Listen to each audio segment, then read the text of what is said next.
कदन जेकॾहिं तूं गैरतमंद आहीं त आया छा मां वॾो गैरतमंद आहियां न बा गैरत करे बुख थोड़ी मरणो अथमि मूंखे ख़बर आहे तव्हीं बुनियादी बेगैरत आहियो इन करे तुंहिंजे लाइ ही गैरत जी गोरी आंदी अथमि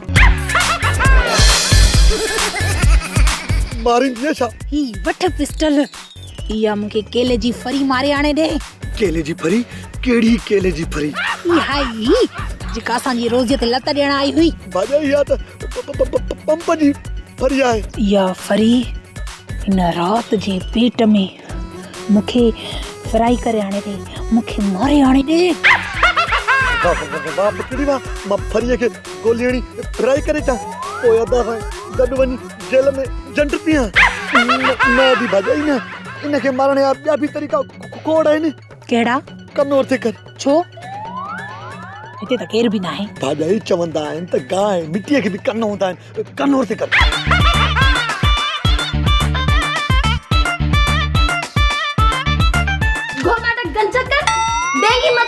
मूंखे तुमा इहा उम्मीद कोन हुई चिलकणी समझाए छॾे पंहिंजी माउ खे त अमीरनि जे महलनि जा ख्वाब न ॾिसे मां मश्करनि जे ॻोठ जे कंहिं कुराड़ी सां शादी नथो करे सघां ऐं खेसि चइजांसि त घोॿाठो थो फरमाए त नौजवान ज़ाल ज़रूरी आहे इहा घोॿाटे जी मजबूरी आहे ठीकु आहे घोॿाटा वल्द सिपाटा अलाह कंदो त खाईंदे पटाटा मां मायूस थी तुंहिंजे दर तां खाली मोटी थी वञा ऐं वेंदे वेंदे तोखे इहा बददुआ थी ॾेई वञा त अलाह कंदो कुंवार मरी वेंदई ऐं कुल्हे कांदी खदड़ा थींदई खदड़ा तरस चिलकणी तरस